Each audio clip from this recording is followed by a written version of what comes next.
വരുമ്പോഴൊക്കെ ഇടങ്ങഴി അരി വീതം ഈ കിണറ്റിൽ കൊണ്ട് വിതറിയാലേ മുത്തച്ഛൻ പട്ടിണിയായി പോവും.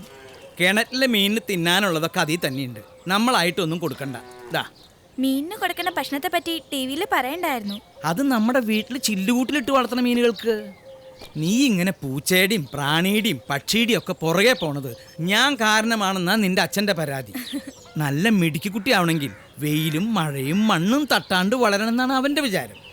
ഇന്ന് അച്ഛൻ വന്ന് കയറുമ്പോ ഇനി അതും പറഞ്ഞോളൂ ചീത്തവിളി കേൾക്കണം. വൈകിട്ട് കൃത്യം 5 മണിക്ക് ചെറുമംഗലം പഞ്ചായത്ത് ഓഫീസിന് മുമ്പിൽ ചേരുന്ന പൊതുയോഗത്തിൽ വെച്ച് ഗ്രാമീണ തൊഴിലുറപ്പ് പദ്ധതിയുടെ ഭാഗമായി സൗജന്യ തയ്യൽ മെഷീൻ വിതരണം നടക്കുന്നതാണ്. സമ്മേളനം ഉദ്ഘാടനം ചെയ്യുന്നത് മാണിക്കോത്ത് അജയചന്ദ്രൻ നായരാണ്. നിരാലംബരായ 15 സ്ത്രീകൾക്ക് തയ്യൽ മെഷീൻ സൗജന്യമായി നൽകിക്കൊണ്ട് പൊതുകാര്യ പ്രശസ്തനും പ്രമുഖനുമായ ശ്രീ മാണിക്കോത്ത് അജയചന്ദ്രൻ. മോൻ വരുമ്പോ നാട്ടിലുള്ള പെൺകുട്ടികളൊക്കെ തുന്നക്കാരികളാവല്ലോ നേരെ. വരവറിയിക്കാൻ ഇങ്ങനെ ചിലതൊക്കെ കാണിച്ചു കൂട്ടണ്ട എന്റെ ദേവസി. അവനിപ്പോ വലിയ പണക്കാരനായില്ലടോ. ഇനി നാളെ സ്കൂളിൽ ചെല്ലുമ്പോ പൗരപ്രമുഖന്റെ മോളെ നാക്കുട്ടികളെ വിളിക്കാൻ പോണത്. കാശ് കൂടുമ്പോ വെളിവില്ലാണ്ടാവണത് ഒരു നാട്ടു നടപ്പാടി. ആ സൂക്കേടിപ്പം നിന്റെ അച്ഛനുമായി. അച്യുതൻ നായരെ, അച്ഛനെ തൊട്ടുള്ള കളി വേണ്ടാട്ടോ. നീ പോടി. എന്റെ മോനെ ചീത്ത പറയാൻ നിന്റെ അനുവാദം വേണോ എനിക്ക്? പതുക്കെ പതുക്കെ സൂക്ഷിച്ചു പോണേ. നീ എത്ര സ്പീഡിൽ വണ്ടി വായിച്ചാലും 5 മണിക്ക് മുമ്പ് പഞ്ചായത്ത് ഓഫീസിൽ എത്താൻ പോണില്ല. കാലാവസ്ഥ മോശമാണെന്ന് പറഞ്ഞ് നെടുമ്പാശ്ശേരിയിൽ ഇറങ്ങേണ്ട വിമാനം തിരുവനന്തപുരത്തല്ലേ പോയി ലാൻഡ് ചെയ്തത്. നിക്ക്, രശ്മിയേച്ചി ഒന്നും പറഞ്ഞില്ല. നെടുമ്പാശ്ശേരിയിൽ ഇറങ്ങേണ്ട വിമാനം തിരുവനന്തപുരത്ത് പോയി ലാൻഡ് ചെയ്തതിന് ഞാൻ എന്ത് പറയാനാ? അതല്ല ഞാൻ ആദ്യം പറഞ്ഞ കാര്യം. അജയേട്ടന് പകരം രശ്മിയേച്ചി വന്ന തയ്യൽ മെഷീൻ വിതരണം ഒന്ന് ഉദ്ഘാടനം ചെയ്ത് തന്നാൽ. ഇപ്പൊ തന്നെ സമയം കഴിഞ്ഞു. അജയേട്ടന്റെ വീട്ടിൽ നിന്ന് ആരെങ്കിലും ഇല്ലെങ്കിൽ മോശമാണെന്ന് പഞ്ചായത്തിൽ ഞാൻ നിർബന്ധിച്ചിട്ടാ ചേച്ചിയെ വിളിക്കാൻ തീരുമാനമായത്. ഞാനോ? നടക്കുന്ന കാര്യം വല്ലതും പറ രമേശ. ഷേ, അതിലെന്താ കുഴപ്പം? 1ഉം 2ഉം അല്ലല്ലോ, 15 നിരാലംബരായ സ്ത്രീകളല്ലേ അജയേട്ടൻ രക്ഷപ്പെടുത്തുന്നത്. അതിനായിരുന്നെങ്കിൽ പൊതുയോഗം നടത്തി മൈക്കിലൂടെ വിളിച്ചു പറഞ്ഞ് നടക്കേണ്ട കാര്യം എന്താ? നേരിട്ട് വീട്ടിൽ കൊണ്ടുപോയി കൊടുത്ത് രക്ഷപ്പെടുത്തിയാ പോരെ. അജയേട്ടൻ ജനസമ്മതിയുള്ള ഒരാളാവുന്നത് തെറ്റല്ലല്ലോ. എന്നിട്ട് എന്തിനാ ഇലക്ഷന് നിൽക്കാൻ പോകുന്നുണ്ടോ? ഈശ്വര, ഈ വണ്ടി ഇവിടെ എത്തിയോ? അത് ശരി. പെങ്ങള് ബസ്സിൽ കോളേജിൽ പോവുക, മോള് സൈക്കിളിൽ സ്കൂളിൽ പോവുക. അല്ല രശ്മിയേച്ചി, നമ്മുടെ അജയേട്ടന്റെ വില നില നമ്മൾ നോക്കണ്ടേ? ഒരു കാറല്ലേ ഇവിടെ പൊതിച്ചു മുടി കിടക്കണത്? ഒരു ഡ്രൈവർ വെക്കേണ്ട കാര്യമല്ലേ ഉള്ളൂ. 1-2 കിലോമീറ്റർ പോവാൻ സൈക്കിള് തന്നെ ധാരാള. നടന്നു പോയാൽ മതി എന്നാ ഞാൻ ഇവളോട് പറയാം. എന്താ രമേശൻ ചെല്ല്. എടത്തി, വിശന്നിട്ട് വയ്യ. എന്താ ഉണ്ടാക്കിയിട്ടുള്ളത്? എനിക്കൊന്നും വേണ്ടാമേ. ഞാൻ മുത്തച്ഛന്റെ വീട്ടിൽ നിന്ന് കൊറേ ചക്ക തിന്നു. എന്നിട്ടൊരു ഇത്തിരി ഇങ്ങോട്ട് കൊണ്ടുവരാൻ തോന്നില്ലേ എടത്തി? മുഴുവൻ ഒറ്റയ്ക്ക് തിന്നു. ചക്ക വേണമെങ്കിൽ ഞാൻ കൊണ്ടുവരാട്ടാ. എന്റെ വീട്ടിൽ ഇഷ്ടം പോലെ ഉണ്ട്. രമേശൻ പോയെ, ചെന്ന് വേറെ ആളെ നോക്കും. രശ്മിയേച്ചി, തയ്യൽ മെഷീൻ ആയതുകൊണ്ടാ ഒന്നുകൂടി ഒന്ന് ആലോചിച്ച്. ഒന്നും ആലോചിക്കാനില്ല. നാട്ടിൽ വന്ന എപ്പോഴും വാല് പോലെ കൂടെയുള്ള ആളല്ലേ രമേശൻ. നീ തന്നെ അങ്ങ് ഉദ്ഘാടിക്ക്. അല്ല, അതെ, ഞാൻ പറ്റുമോ? ബെസ്റ്റ്. ഉദ്ഘാടിക്കാൻ പറ്റിയ പാർട്ടി. നമുക്കേ അജയേട്ടന്റെ അച്ഛൻ്റെ അടുത്തേക്ക് പോയാലോ? അച്യുതൻ നായരത്തെ ഈ കാര്യം പറഞ്ഞ ചെന്നാ തീർന്ന്. ഹലോ അജയേട്ടാ, എവിടെ എത്തി? യോഗ ആരംഭിക്കാൻ പോണുള്ളൂ. ഞാൻ ഇപ്പൊ അങ്ങോട്ട് എത്തും. ദീപാ രവീന്ദ്രൻ സാർ അധ്യക്ഷ പ്രസംഗത്തിൽ അജയേട്ടനെ കുറിച്ച് പിന്നെ പറയാതിരിക്കോ? ഞാൻ എഴുതി കൊടുത്തിട്ടുണ്ട്. ഓ, ഓക്കെ ഓക്കെ ഓക്കെ, അതേറ്റു. എന്താ അജയേട്ടനെ അറിയേണ്ടതേ, ദീപാ രവീന്ദ്രൻ സാർ ആളെപ്പറ്റി 4 വാക്ക് നല്ലത് പറയില്ലെന്നാണ്. പഴയ ലൈനല്ലേ. പഞ്ചായത്തിനെ ഒരു അധികാര സ്ഥാപനമായി ഞാൻ കാണുന്നില്ല. അത് ജനങ്ങൾക്ക് തങ്ങളുടെ ദൈനംദിന ജീവിതത്തെ മെച്ചപ്പെടുത്താൻ സഹായിക്കുന്ന ഒരു സാമൂഹ്യ സ്ഥാപനമാണെന്ന് ഞാൻ വിചാരിക്കുന്നു. ആർക്കും എപ്പോൾ വേണമെങ്കിലും കടന്നു വരാവുന്ന ഒരു തുറന്ന ഭരണകേന്ദ്രമാണിത്. ചെറുമംഗലം പഞ്ചായത്തിലെ ഒരാൾക്കും ഒരു ഉദ്യോഗസ്ഥന്റെയും അനാസ്ഥ കൊണ്ട് ഒരു നടപടിക്രമവും ഭാര്യയായതുകൊണ്ട് പറയല്ല രവീന്ദ്ര, ഇത്രയും ചുറുചുറുക്കുള്ള ഒരു പ്രസിഡന്റ് ഈ പഞ്ചായത്തിൽ ഇന്ന് വരെ ഉണ്ടായിട്ടില്ല. ഒരു പ്രശ്ന പരിഹാര സമിതിയെ താനെന്താടോ മുള്ളുമ്പിൽ നിൽക്കുന്നത്? ഇപ്പൊ തന്നെ മണി 5 ആയി കുറിപ്പേട്ട. ഈ പരിപാടിയും കഴിഞ്ഞ് ഇവിടെ ഒന്ന് ഫ്രീ ആയിട്ട് വേണം മോളെയും കൊണ്ട് കലോത്സവത്തിന് പോവാൻ. 8 മണിക്ക് ട്രെയിൻ പുറപ്പെടുമ്പോ എത്തണ്ടേ? ഇത്തവണ മോള് കലാതിലകാവോ രവീന്ദ്ര? നമ്മുടെ നാട്ടിലെ കുട്ടികളുടെ കലാവാസന പ്രോത്സാഹിപ്പിക്കാൻ ചെറിയ തോതിലൊരു കലാമണ്ഡലം ഇവിടെ തുടങ്ങാൻ അജയേന്ദ്രൻ നായരോട് പറയണം. അപ്പൊ പിന്നെ രവീന്ദ്രൻ നായരുടെ മോൾക്ക് പ്രാക്ടീസ് ചെയ്യാൻ ദൂരെ പോണ്ടല്ലോ. അതിനു മുന്നോടിയായാണ് ഈ തയ്യൽ മെഷീൻ വിതരണം. പഞ്ചായത്തിലേക്ക് ഇവ സമ്മാനിച്ച ശ്രീ മാണിക്കോത്ത് അജയചന്ദ്രൻ നായർക്ക് നന്ദി പറയുന്നതിനായി ഞാൻ ഈ സന്ദർഭം ഉപയോഗിക്കുകയാണ്. ഇനിയും എന്താണ് ഒരു ക്രാവിയ നോട്ടം? ഈശ്വര, പരിപാടി തുടങ്ങിയ ശ്രീ അജയ് ചന്ദ്രൻ നായർ ഉദ്ഘാടനം ചെയ്യേണ്ട ഈ പ്രോഗ്രാം അദ്ദേഹത്തിന് എത്തിച്ചേരാൻ സാധിക്കാത്തതുകൊണ്ട് നമ്മുടെ ഗ്രാമപഞ്ചായത്ത് അജയേട്ടൻ തന്നെ ഉദ്ഘാടനം ചെയ്യും. സമയമാകുമ്പോ വിളിക്കാൻ പറഞ്ഞിരിക്കുക. അജയേട്ടൻ ഫോണിൽ കൂടി ഉദ്ഘാടനം ചെയ്യും. എന്തായി രമേശ, ഉദ്ഘാടനത്തിനുള്ള സമയമായ? സ്പീക്കർ ഫോണിൽ ഇടാൻ പോവാ. ആണാ? എങ്കിലേ എന്നെ ഒന്ന് ക്ഷണിക്കാൻ പറ. പറയാ എടാ പ്രസിഡന്റ് മാഡത്തിനോട് എന്നെ ഒന്ന് ക്ഷണിക്കാൻ പറയടാ. പറയാ. ഐ, ഇതെന്താ ഒരു താമസം? താമസില്ല, ഒന്ന് പറഞ്ഞോ. ചെറുമംഗലം പഞ്ചായത്തിലെ 15 സ്ത്രീകൾക്ക് തയ്യൽ മെഷീനുകൾ സമ്മാനിച്ച ശ്രീ അജയ് ചന്ദ്രൻ നായർക്ക് ഇവിടെ എത്തിച്ചേരാൻ സാധിച്ചില്ലെങ്കിലും ഉദ്ഘാടനം ചെയ്യണമെന്ന് നിർബന്ധമുള്ളതുകൊണ്ട് അത് ഫോണിലൂടെ നിർവഹിക്കും. അതിനായി അദ്ദേഹത്തിന്റെ സുഹൃത്തും 7ാം വാർഡ് മെമ്പറുമായ രമേശിനെ ഫോണുമായിട്ട് വരാൻ ക്ഷണിക്കുന്നു. പറഞ്ഞോളൂ അജയേട്ടാ. സ്പീക്കർ മൈക്കിന് അടുത്താണോടാ? അതെ, പറഞ്ഞോളൂ. പ്രിയമുള്ള എന്റെ നാട്ടുകാരെ, സഹോദരി സഹോദരന്മാരെ, നെടുമ്പാശ്ശേരി അന്താരാഷ്ട്ര വിമാനത്താവളത്തിൽ ഇറങ്ങേണ്ട ഞാൻ ചില അവിചാരിതമായ കാരണങ്ങളാൽ തിരുവനന്തപുരം അന്താരാഷ്ട്ര വിമാനത്താവളത്തിൽ ഇറങ്ങിയത് കൊണ്ട് എനിക്ക് നിങ്ങളുടെ മുമ്പാകെ നേരിട്ട് സന്നിധനാവാൻ കഴിഞ്ഞില്ല. എങ്കിലും എന്റെ ശബ്ദം കേൾക്കാൻ അക്ഷമയോടെ കാത്തിരിക്കുന്ന അല്ല രവീന്ദ്ര, ഇതെന്താ കഥ?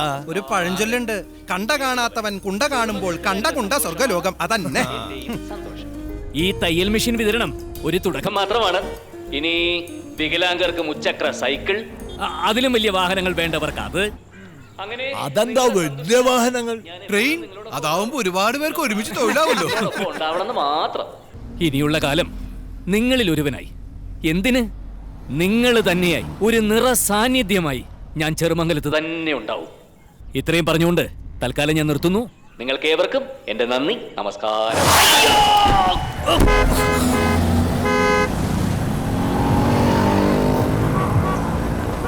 എവിടെ നോക്കിയാടോ വണ്ടി ഓടിക്കുന്നത്? മനുഷ്യന്റെ നടുവൊടിഞ്ഞല്ലോ. എന്ത് ചെയ്യാനാ, വണ്ടി നമ്മുടെ ആണെങ്കിൽ കുഴി സർക്കാരിന്റെ അല്ലേ. എന്തൊരു നാടാ ഇത്! ഇതൊക്കെ കാണുമ്പോ വന്ന വഴിക്ക് തിരിച്ചു പോയാലോ ആലോചിക്കും. അതൊക്കെ സാറിന്റെ ഇഷ്ടം. ഇപ്പൊ വണ്ടി കുഴിയുന്ന കാരണമെങ്കിൽ സാർ ഇറങ്ങി വന്ന് തള്ളണം. ഞാനോ? അല്ലാതെ പിന്നെ എനിക്കൊറ്റയ്ക്ക് പറ്റിയല്ല. അല്ല, വേറെ ആരെങ്കിലും? പിന്നെ നമ്മുടെ വണ്ടി തള്ളി തരാൻ വേണ്ടി നാട്ടുകാരൊക്കെ നിരന്ന് നിൽക്കല്ലേ. അല്ല, നാട്ടുകാർക്കൊക്കെ സഹായം ചെയ്യുന്ന ആളല്ലേ. ഈ സഹായം ചെയ്തൂടെ സാറേ?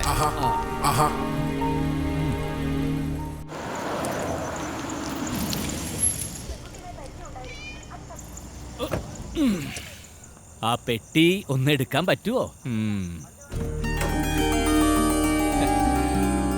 എന്റെ അമ്മേ, എന്താടി ഇവള് പിന്നെയും വലുതായോ? നീയാണെങ്കി കാണുമ്പോ ചെറുപ്പായിക്കൊണ്ടിരിക്കുക. ഇങ്ങനെ പോയാലേ ഇവളെ കെട്ടിക്കുമ്പോ നിന്നെ ഒരു പ്രാവശ്യം കൂടി കെട്ടിച്ചയക്കേണ്ടി വരുമോ? അനിയത്തിന്ന് പറഞ്ഞ ഒരാളിവിടെ ഉണ്ട് കേട്ടോ. ഓവ് കണ്ടു. നിന്നെ അവിടെ അച്ഛൻ്റെ അടുത്ത് നിർത്തിയാലേ പഠിപ്പിൽ ശ്രദ്ധയില്ലാതായി പോകും തോന്നിയത് കൊണ്ടാണ് ഇവിടെ കൊണ്ട് നിർത്തിയിരിക്കുന്നത്. റിസൾട്ട് വരുമ്പോ ആ ഗുണം കാണിച്ചില്ലെങ്കിൽ നിന്റെ മൂക്ക് ഞാൻ മുറിക്കും. അയ്യോ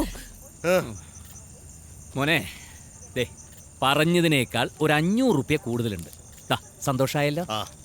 അതെ, ഇനി മുതൽ ഇങ്ങനെയുള്ള യാത്രകളിലേ വണ്ടി കുഴി ചാടിച്ചിട്ട് യാത്രക്കാരനോട് തള്ളാൻ പറയുന്നതിന് മുമ്പേ അയാൾ എങ്ങനെയുള്ള ആളാണെന്നും കൂടി അറിഞ്ഞിട്ട് വേണം തള്ളാൻ പറയാൻ. മനസ്സിലായോ? മനസ്സിലായി. പോ. അച്ചു, അച്ഛന് വഴി പണി കിട്ടി. വണ്ടി തല്ലാൻ കഷ്ടപ്പെട്ടോണ്ടാ വരാൻ വൈകിയത്. ഓടി കിടന്ന് അതിന് നിന്റെ ചേട്ടൻ വേറെ ജനിക്കണം. ഞാൻ 4 യൂണിയൻകാർക്ക് പൈസ കൊടുത്തങ്ങ് തള്ളിപ്പിച്ചില്ലേ.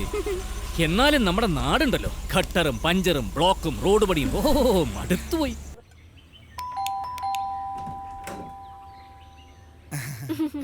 അജയേട്ടൻ എഴുന്നേറ്റില്ലേ? ഇല്ല. ഇത് പ്രശസ്ത നർത്തകി നടന കലോദയം പത്മാവതി. നമസ്കാരം. ഇനി എല്ലാ ദിവസവും ഇവിടെ വരും. എന്തിന്? അശ്വതിക്കുട്ടിയെ ഒരു നല്ല നർത്തകിയാക്കി മാറ്റാൻ അജയേട്ടൻ പറഞ്ഞ പ്രകാരം കണ്ടുപിടിച്ച ടീച്ചറാ. സാധാരണ ഇവിടുത്തെ ടീച്ചേഴ്സ് ഭരതനാട്യം, കുച്ചിപ്പുടി, മോഹിനിയാട്ടം ഇത് മാത്രമേ പഠിപ്പിക്കുള്ളൂ. ഞാൻ പക്ഷെ അങ്ങനെയല്ല. കഥകളി, കഥക, ഒഡീസി ഒക്കെ പഠിപ്പിക്കും. നിർബന്ധിച്ച നങ്ങ്യാർ കൂത്തും മണിപ്പൂരിയും കോലുകളി. അതിലൊന്നും അത്ര വലിയ പ്രാക്ടീസ് ഇല്ല. ഈ രമേശേട്ടന്റെ കാര്യം അങ്ങാടി ഇരുന്നാട്ടെ. ആ കസേര. നമ്മുടെ അച്ഛനെ മണിപ്പൂരി പഠിപ്പിക്കാൻ വന്ന ഡാൻസ് ടീച്ചറാ. ഞാൻ ഇറങ്ങണു എടുത്തി. അയ്യോ, അജയേട്ടൻ എന്നോട് ഒരു കാര്യം പറഞ്ഞ് ഏൽപ്പിച്ചിരുന്നു, ഞാനത് മറന്നു. ഡാൻസ് ടീച്ചറെ. അപ്പൊ ഞാൻ അങ്ങോട്ട് ഇറങ്ങട്ടെ. ഇത് നമ്മുടെ സ്വന്തം വീട് പോലെയാ. കസേര. അജേട്ടാ, ഈ അജേട്ടാ ഒന്ന് എഴുന്നേറ്റേ. എന്താടി? ഞാൻ രമേശിനൊരു പെണ്ണിനെ കൂട്ടി വന്നിട്ടുണ്ട്.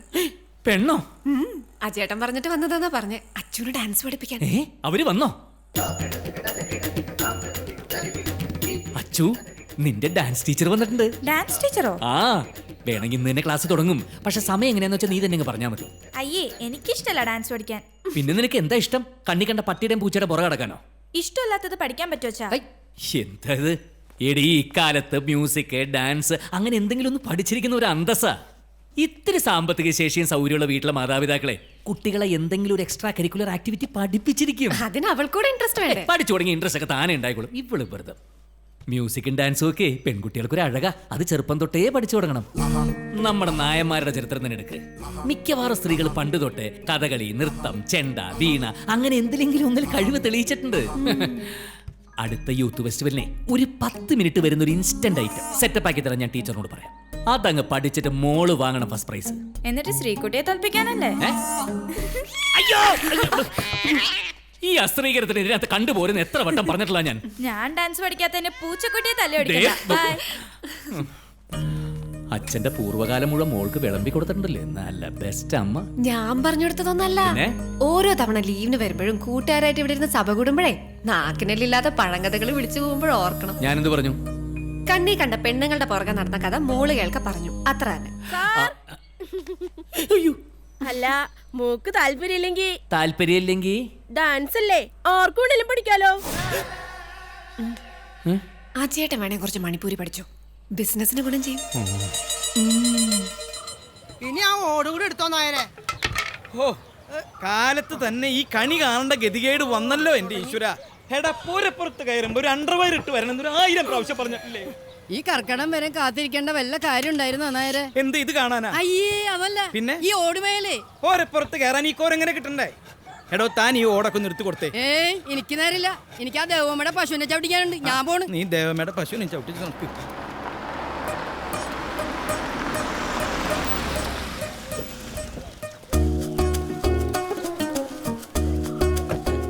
എന്താ ദിവസേട്ടാ, സുഖം തന്നെയല്ലേ? എനിക്കൊരു വിസ ഒപ്പിച്ചു തരാന്ന് പറഞ്ഞിട്ട് എന്തായി മോനെ? എന്തിന്? അവിടെ ചെന്നിട്ട് പശുവിനെ കറക്കാനാ? പശു ഇല്ലെങ്കിൽ എന്താ, ഒട്ടകല്ലേ? എത്തൂല്ല. അവിടുന്ന് ഫ്ലൈറ്റ് കയറിയപ്പോ തന്നെ ഞാൻ വിചാരിച്ചതാ ഇവിടെതാ ഇങ്ങനെ പെരപ്പുറത്ത് ഒരാളുണ്ടാവുന്നു. മഴക്കാലം തുടങ്ങിയില്ലേ, ഇനി പതിവ് കലാപരിപാടികളൊക്കെ ഉണ്ടാവുമല്ലോ. തിരുവനന്തപുരത്ത് ചെന്ന് ഇറങ്ങിയതുകൊണ്ട് നിന്റെ ഉദ്ഘാടനം മുടങ്ങിയില്ലേ? കഷ്ടായി. അതെ, ചില തീരുമാനങ്ങളുമായിട്ടാണ് ഇപ്രാവശ്യം ഞാൻ വന്നിരിക്കുന്നത്. നമ്മളെ ഈ വീട് പൊളിച്ചു കളഞ്ഞിട്ട് പുതിയ ഒരെണ്ണം പണിയണം. അച്ഛൻ ഈ പ്ലാൻ ഒന്ന് നോക്കിക്കേ.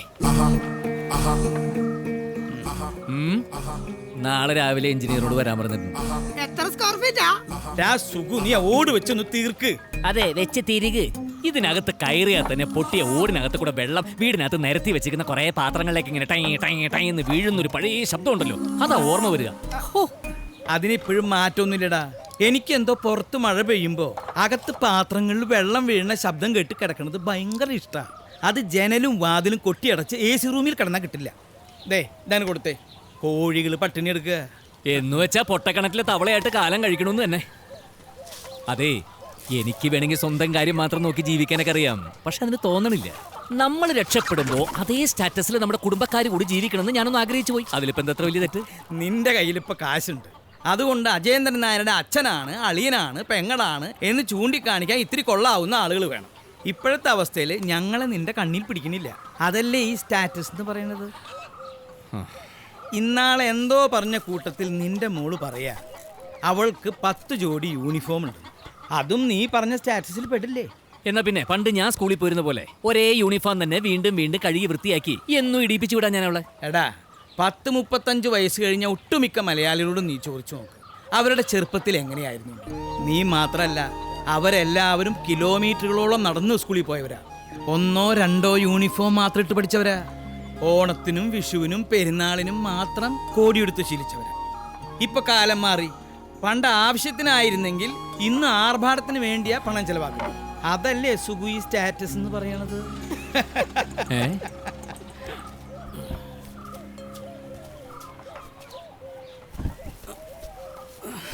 അളിയോ, ഇന്നലെ വരവാകെ ചുറ്റിയല്ലേ? ഇതാച്ചാ വളം. ബ്ലോക്ക് ഓഫീസിൽ എന്താ തിരക്ക്, ഇതൊന്ന് കിട്ടാൻ പെട്ട പാട്. അളിയനെപ്പോഴും എന്തായാലും പേര് കുമാരൻ, അയാളുടെ ഓട്ടോ തന്നെ ഓടിക്കുന്നു. അല്ലാതെ പിന്നെ. അതെ, സംസാരിച്ച് സമയമില്ല അളിയ. വൈകിട്ട് ഞാൻ രാധയും കൂടെ വീട്ടിലേക്ക് വരാം. നാളെ ഞങ്ങളുടെ യൂണിയന്റെ ജില്ലാ കൺവെൻഷനാ. പ്രസിഡന്റ് ആയതുകൊണ്ട് നിന്ന് തിരിയാൻ സമയമില്ല. അച്ഛാ, ഈ യൂണിയൻ കാര്യത്തിൽ കാണിക്കുന്ന ഉത്സാഹം സ്വന്തം കാര്യത്തിൽ കാണിച്ചുകൂടെ അളിയന്? കഴിഞ്ഞ പ്രാവശ്യം വന്നപ്പോ ഒരു കട തുടങ്ങാൻ സഹായിക്കാന്ന് പറഞ്ഞതാ. എവിടെ 1-2 കാറ് വാങ്ങി റെന്റേ കാർ ബിസിനസ് തുടങ്ങാൻ പറഞ്ഞപ്പോ അതും വല്ലവന്റെ. ആ വരുമാനം കൊണ്ട് അവൻ നിന്റെ പെങ്ങളെയും കുട്ടികളെയും അന്തസ്സായിട്ട് നോക്കണില്ലേ? ആരുടെ മുന്നിലും കൈ നീട്ടാൻ പോണുമില്ല. പിന്നെന്താ? എന്നാൽ ആരുടെ സഹായം വാങ്ങില്ല. എന്തിനാ ഈ ദുരഭിമാനം? ഒന്നുമില്ലെങ്കിലും ഞാൻ അവന്റെ അളിയനല്ലേ.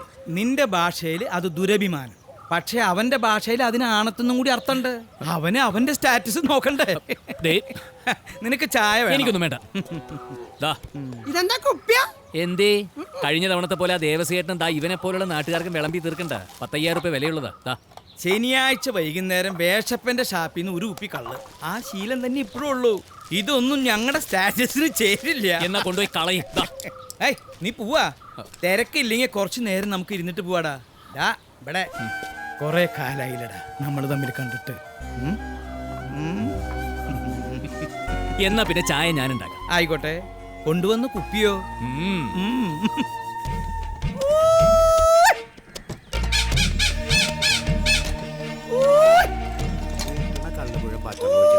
എന്താണ് സൂത മീൻ വിൽക്കാനുള്ള തീർന്ന് പിന്നെ എന്തിനാ കൂണ ഒരു ശീലം. എന്നാ പിന്നെ തനിക്ക് ആരെങ്കിലും തിയേറ്ററിൽ പോയിരുന്നു കൂടിക്കൂടെ? ഇപ്പൊ അതും ഒരു ശീലമാണല്ലോ.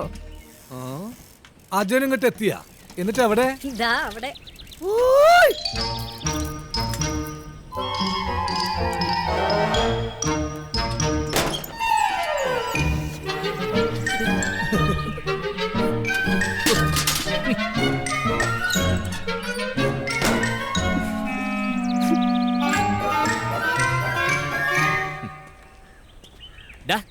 നിനക്ക് ഇവിടെ യൂറോപ്യൻ ക്ലോസറ്റ് വെച്ചോട്ടെ സുഗത. മനുഷ്യൻ മെനക്കെട്ട് പോയി. നിന്നെ കാണാൻ ഇന്നങ്ങോട്ട് വരണമെന്ന് കരുതിയതാ. ആട്ടെ, ഇങ്ങോട്ട് വന്നതോ അതോ പോണ വഴിക്ക് കാര്യം സാധിക്കാൻ കയറിയതോ? ഓടാ അവിടുന്ന്. ഞാൻ ഇങ്ങോട്ട് തന്നെ വന്നത്. ഇതെന്തടാ ഇത്? ഇപ്പോഴും പണി മുഴുവൻ തീർന്നില്ല അല്ലേ?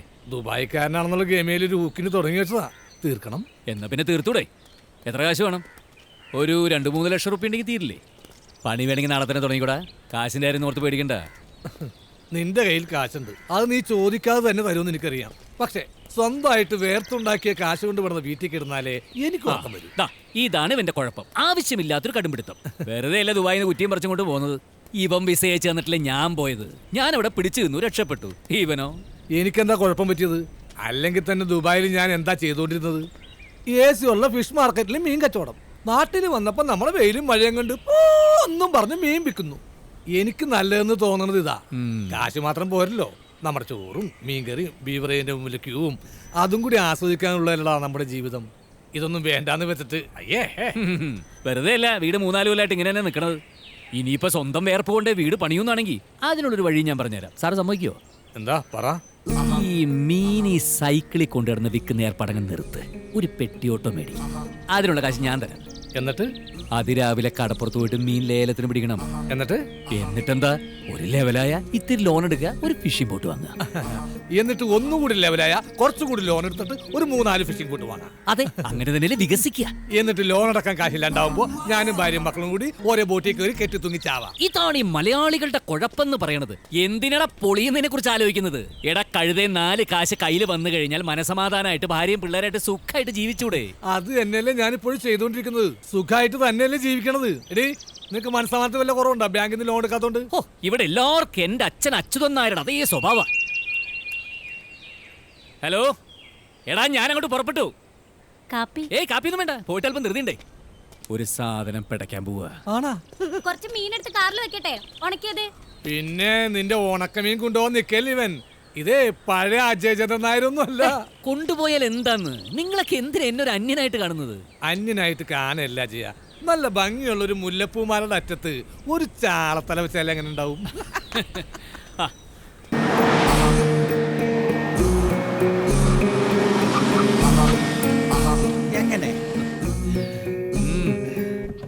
എങ്ങനെയുണ്ട്?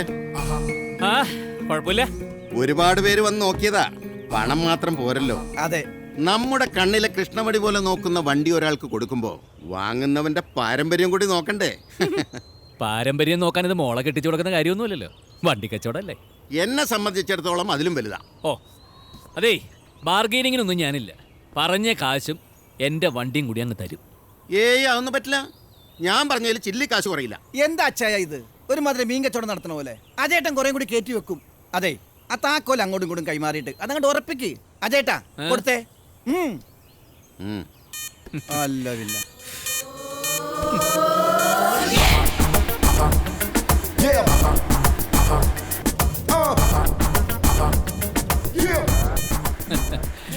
ഇപ്പോഴാണ് വണ്ടിയുള്ളതിനൊരു അന്തസ് വന്നു. അതെ, ഒരു സ്ഥലത്ത് കൊണ്ട് നിർത്തിയിട്ട 4 ആള് പറയണം താ കിടക്കണു അജേന്ദ്രൻ നായരുടെ ബെൻസ്.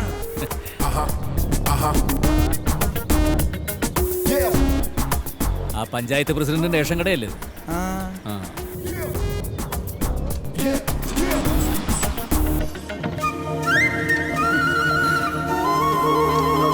പ്രസിഡന്റ് ലിഫ്റ്റ് വേണ? വേണ്ട. വേണ്ടാന്ന്.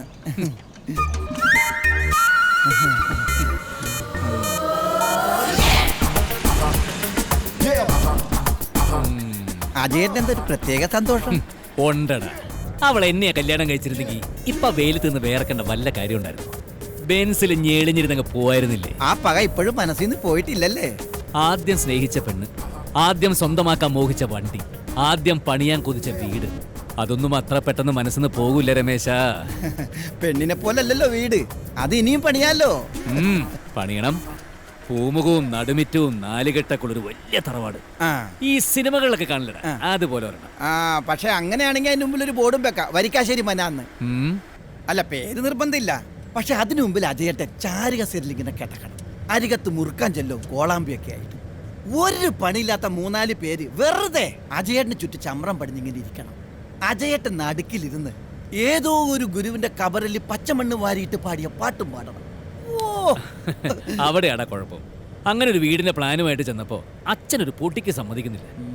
ആദ്യം ഗൾഫിൽ പോയപ്പോ എല്ലാ ഗൾഫുകാരും ചെയ്യുന്ന പോലെ ചാടി കയറി ഒരു വീടങ്ങ് പണിതു. അത് തീരെ ചെറുതായി പോയതുകൊണ്ടാ ഇപ്പൊ താമസിക്കുന്ന വീട് ജോർജേട്ടനെ നിന്ന് വാങ്ങിയതേ. അത് എന്റെ സങ്കല്പത്തിൽ പെട്ടതായുമില്ല. അതിനെന്താ, സങ്കല്പത്തിലുള്ള വീട് വേറൊരു സ്ഥലത്ത് പണിതൂടെ?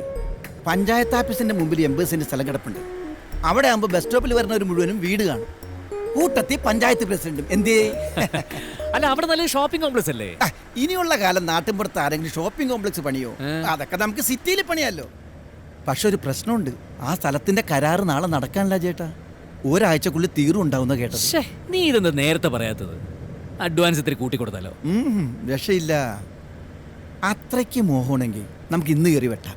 ഒരു പൊടിക്ക് പൈസ കയറ്റി വെച്ചിട്ട് കൈയോടെ തീർന്ന് പറഞ്ഞാല് സംഗതി തിരിയും. അത്രയും പൈസ റോൾ ചെയ്യണമെങ്കിൽ ഒരു മാസമെങ്കിലും എടുക്കും. അല്ലെങ്കിൽ പിന്നെ ബാങ്കിൽ നിന്ന് FD പൊളിക്കണം. ആ മാനേജർ ഒരുപാട് നിർബന്ധിച്ചിട്ട് പൈസയാ. 2 മാസമാവുന്നുള്ളൂ. ഇപ്പൊ തന്നെ തിരിച്ചെടുക്കാന്ന് പറഞ്ഞാൽ അത് ഒരു കുറച്ചിലല്ലേ? കുറച്ചില്ല. പൈസ അറേഞ്ച് ചെയ്യാൻ അജയട്ട് എത്ര ദിവസം വേണ്ടി വരും? 1 മാസം. അത് കഴിഞ്ഞ കോടികളല്ലടാ കയ്യിൽ വരാൻ പോണത്. അവര് പറയുന്ന വില. 1 മാസം വരെ റോൾ ചെയ്യാൻ പൈസ കിട്ടിക്കഴിഞ്ഞാ നാളെ കച്ചവടം നടത്താലോ. ഡൺ.